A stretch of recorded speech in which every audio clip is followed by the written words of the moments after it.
Hey everyone, this is Will at Third and Long. Welcome to our Georgia Bulldogs 2024 way too early predictions video. So we're going to be looking at every single regular season game for the 2024 college football season for the Georgia Bulldogs, trying to see if we can predict what their final win-loss record will be. Go ahead, hit that like button and subscribe, and let's take a look at these Georgia Bulldogs. Now, everyone's still in spring practice right now. There's a lot of turbulence. There's a lot of changes going on all throughout college football. We have the playoffs going up to 12 games. We have Nick Saban retiring. We have Texas, Oklahoma coming to the SEC. We have Washington, Oregon, the Bruins, the Trojans going to the Big Ten. So there's a lot of movement going on. But one thing has stayed certain, one thing has stayed normal from last season to this season, and that's actually the Georgia Bulldogs. Yes, they have some star players going off to the NFL. They have Brock Bowers, they have Ladd McConkey, they have a lot of defensive players that are going to go first round. This was a loaded team, but some of the things that are staying the same, one, quarterback. Carson Beck is back. Number two, coaching staff. You still have Kirby Smart at the helm, head coach. He is, with Saban gone, he assumes the mantle as the best head coach in all of college football. They still have Mike Bobo calling offensive plays. They still have Will Muschamp. They have Robinson as the defensive coordinator. This is still a very stacked team. Even with the players leaving from last season, this team is stacked. The number two total roster in all of college football. It's basically a next guy up mentality with the Georgia Bulldogs. Looking at their recruiting classes. Last year, they obviously finished with the number one class. Prior to that, they had the number two class. Prior to that, the number three class. So you see why this roster comes in as the best or the second best total top to bottom roster in all of college football. They are stacked at every single position. They've also had a lot of transfers coming in. They still have Smith there. They are bringing in Colby Young, who is the transfer from Miami. He's going to slide in really nice at the wide receiver position. Word out of spring is Mike Bobo is going to be going vertical a whole lot more often this season. So he's going to be getting the ball to those playmakers. Carson Beck should like that. He's going to put up some big stats, potentially 400 to 4,500 passing yards this season, and you have a massive target like Colby Young, who did really well at Miami, but he's going to get the ball more at Georgia. But let's get things started breaking down this schedule. So kicking things off, our very first game, August 31st, in Atlanta, Georgia, we have the Clemson Tigers coming into the state of Georgia. Clemson is obviously one of those teams that has been at the top of college football for about the last 10 years now. Now, they take a little bit of a step back the last couple of years, but obviously this is a team with one of the best head coaching staffs in all of college football. They have Dabo Swinney. They have a really good defense. They had a top 10 defense from last season. They're going to be bringing that same defense back. They also still have Garrett Riley there as the offense coordinator. He's one of the best young minds in college football right now. And they have a lot of returning playmakers coming back on both sides of the ball. The defense, as we stated, is loaded, but they're going to have a really stacked offense too. Cade Klubnik was a five-star quarterback coming out of high school. He had a pretty good season last season, but he hasn't fully lived up to the hype so far. But do not take this game for granted. Clemson, they're trying to get out of the ACC. They want to show their chops. They want to show how strong they are to the rest of the country. What better way than to beat the potential number one team, Georgia Bulldogs, first game of the year? Clemson has beaten Georgia before. Georgia has beaten Clemson before. But when you have two top 10 defenses going at it, anything can potentially happen, because if one defense has the edge that day, they could shut the game down. This is not going to be a blowout, but I still have Georgia. They have the better quarterback play. They have the better roster, not knocking Clemson's roster. But I have Georgia winning this game in a really close one, though. I'd say it's probably going to be like a 28-20 win. So starting out the season 1-0. And Georgia has a pretty difficult schedule this year. Probably one of the 5 most difficult college football schedules total. Because the SEC, as we mentioned, is getting a lot tougher with Texas and with Oklahoma coming into the conference. Next, September 7th, we have Tennessee Tech. There's really not much to say this game. This game's obviously not going to be close in any way whatsoever. It's going to be a blowout, curb stomping. This is Georgia's first game home this season. They're going to beat Tennessee Tech. It's going to be probably like a 58-6 game. After that, we're getting into SEC play now. September 14th at Kentucky. They'll be playing Kentucky. Kentucky's one of those teams every single year. They roar out to 5-0, 6-0, completely fall apart after that, finish, 7-5 or 6-6. They're always overrated. Stoops, really good coach. They're going to have a very physical run game. They're going to have a very physical defense and a good defensive line. That's one thing that they always do well. But obviously, the talent here, there's a massive disparity. These teams are nothing alike, except the fact that they're physical. Stoops might be able to keep the game close, maybe for the first quarter. That's about it. Kentucky is always overrated, but you don't want to overlook them. Because of how physical they are, they can punch you in the mouth. But the problem is Georgia can obviously punch back, and they can punch a lot harder. Georgia's going to win this game. I could see this game maybe being like I think they're going to win it pretty good. So like a 34-35 to 17 game. So Georgia right now will be 3-0. Then September 21st, they're going into a bye week. And then one of the biggest games of the season, hands down, this is going to be a potential top 5 matchup, top 10 matchup. We have Georgia at Alabama. They're going to Tuscaloosa playing the Alabama Crimson Tide. As I mentioned at the beginning of the video, Saban, the GOAT himself, has retired. His whole coaching staff left. A lot of players transferred out. But Alabama still has a top 3 roster in all of college football. So even though some guys are out, even though the coaching staff has changed, do not overlook this roster. Milroe, as of right now, he's still the quarterback there. They're bringing in Kalen Deboer as the head coach.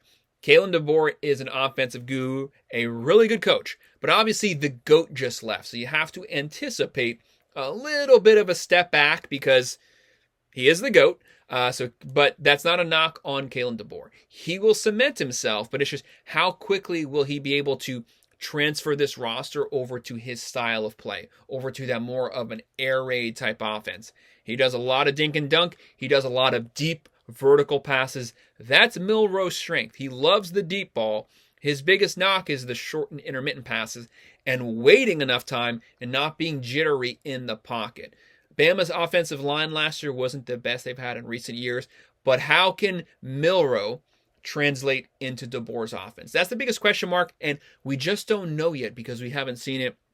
I'm sure he will be perfectly fine, but they have some questions there just as this team is in this transferring time. Georgia at this point has had a couple games, has had a really tough game, so things are kind of starting to roll right now. The defense is starting to look really good. The offense is starting to get things going. Guys are stepping into the position to replace Bowers and stuff like that from last year. So the guys have had a couple weeks to find their roles. Same thing with Alabama. It's a whole new offensive scheme. It could take a couple weeks for the wheels to be greased and things to start rolling, but they should be getting into that point right now, getting closer to midseason where they're starting to roll. This is going to be a really close game. This is probably going to be, going into the fourth quarter as a one-possession game. I have Georgia having the edge here. I have Georgia getting the win in this matchup. I have them beating Alabama. It is going to be close, but I'm going to say like a 32-27 game. Very close game. Do not overlook it. Potentially whoever has the ball last can win this game. As of this point, Georgia is 4-0. Next game, we have Auburn. So Auburn will be coming to Georgia. Auburn, Hugh Freeze. Last year, they had a pretty decent defense, but their offense was a complete joke. They had Thorne at quarterback. Hugh Freeze has been working the transfer portal really hard. Look for their offense to be a lot better. Hugh Freeze is back to play calling himself this season. He's really good on offense. He's not afraid of Georgia. He was never afraid of Saban when he played Saban. He's not going to be afraid of Kirby Smart. That doesn't mean he's going to win the game just because he's not afraid of them, but that lets you know the mentality that he brings in with his team. But I have Georgia winning this game pretty comfortably. I'm going to say like a 35-13 game. It's not going to be close. After that, we have Mississippi State. Mississippi State, obviously, Lebby is now the head coach. Massive changes on both sides of the ball for Mississippi State. Completely retooling. The roster was not good in any way. Arnett did not leave this team in a good place. So Lebby has to completely rebuild it, especially on the offense. They in no way have the athletes or the firepower to in any way make this game competitive. That's not saying that they won't in the future. He knows how to call offense, but it's just he just doesn't have the guys there yet. So Georgia should win this game pretty convincingly, and I think it's going to be pretty bad. I'm going to say like a 42-13 game. So as of right now, Georgia 1, 2, 3, 4, 5, 6, and 0, and then another really tough game right after that at Texas. Going to Austin, Texas. Welcome to the SEC. Georgia, another potential top 5, top 10 matchup here, playing the Texas Longhorns, who are going to come into this season highly ranked to start things out. Texas's roster is not very far behind Georgia. Texas definitely is not going to be afraid of Georgia. They went to Tuscaloosa, beat the crap out of Alabama last season. They know they can do it. They have Quinn Ewers at quarterback. He's played on the big stage. They went to the playoffs last season. He knows what he can do. They're going to be, they had some running back issues last season at the end of the season. Had a lot of guys get hurt. Had their starter tear his ACL. He should be back. The wide receiver position, they're losing Worthy, but they have a lot of playmakers. They had a top 20 defense also last year, led by their defensive line. They got a lot of pressure. Texas is physical. Sarkisian's going to be dialing up some plays. They're going to be going vertical. This is a trip-up game here. Even though Georgia, these rosters are almost practically even. There's a lot of positions where they're basically the same. Texas, they want to make their footprint in the SEC, a new conference, a deeper, better conference. I'm actually going to go with Texas getting the win here. Georgia will probably be a slight favorite, 1.5 points, but you never know. But I'm going to go with Texas getting the upset. They're at home. This game's going to probably be at night. Texas is going to be really fired up. They're going to, if there's any game on their schedule, they definitely want to win. It's this one. Georgia can't afford to lose it. 12 teams are getting in the playoffs. So no matter what, Georgia's probably going to make the playoffs this year. There's not as much riding on this. They are definitely going to try to win it. But if they lose, it's not the end of the world. So don't worry. Then they have a bye week. Then you obviously have the game versus Florida in Jacksonville here. You have the Florida Gators who, Billy Napier, I don't really know what to say. He's probably potentially going to be getting fired at the end of the season. They have a really rough schedule, probably the toughest schedule in the country. They're probably not going to get a bowl game back-to-back seasons. They made this game, somewhat competitive last season. They're definitely going to fight. It's a massive rivalry, one of the biggest rivalries in college football. But I have Georgia winning it pretty comfortably. I'm going to say they win it maybe like a 33-21 game. And the Texas game, I have being really close, like a 30-27. So after Georgia beats Florida, they then have Ole Miss going to Ole Miss, Oxford, Mississippi. This game's obviously going to be really tough. Ole Miss, they're going to be another top 10 matchup. Ole Miss is going to be really good this season. They work the transfer portal really hard. They have Lane Kiffin. He's obviously going to have a top 25 offense. He has a lot of offensive players coming back. Yes, they lost Quinton Junkins to Ohio State, but they honestly don't need him. They're deep at running back. They have the quarterback. They have the wide receivers. Their defense is going to be a lot better. They really work the defense and the defensive line and secondary in the transfer portal. How quickly can those guys adapt?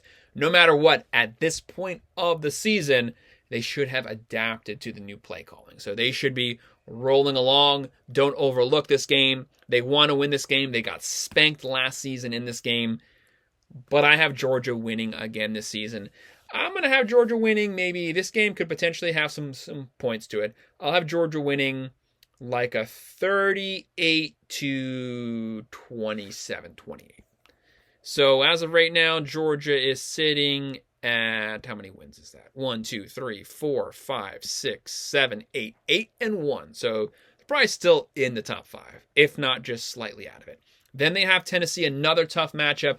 Tennessee's probably going to be ranked at this point of the season. Under Josh Heupel, this team's always going to have a really good offense. Last year, they actually surprisingly had a really good defense. They had a top 30 defense. They're bringing back a lot of starters. They have the 5-star coming in at quarterback. He's going to be the starter. Played really well in the bowl game, filling in for Milton. They're going to have the playmakers there. Tennessee's played the big games, but Tennessee's coming to Athens, Georgia, and Georgia's just a better, deeper team, better roster, better total coaching staff. I have Georgia getting the win here versus Tennessee. Probably about a 32-20 game. And then after that, they have UMass What is there to say here? UMass has basically won, 3 games the last 2 years total. UMass is going to get spanked. It's the UMass Minutemen. This game's going to be close maybe for the first minute, and that's about it. They're going to get it blown out. It's probably going to be a 55-3 type game. Then they have to end the season. They're now sitting at 10-1. Georgia Tech. Georgia Tech made this game really close last year. Some people say that Georgia should have lost it, could have definitely lost it. They did win the game, but Georgia Tech, they are going to be there to fight. They had a really good season last season. They win 8 or 9 games last year. They were a surprise team. They had that win versus Miami. They had the win versus North Carolina. They had some really competitive wins, and they played Georgia tough because they believed that they could actually compete with Georgia.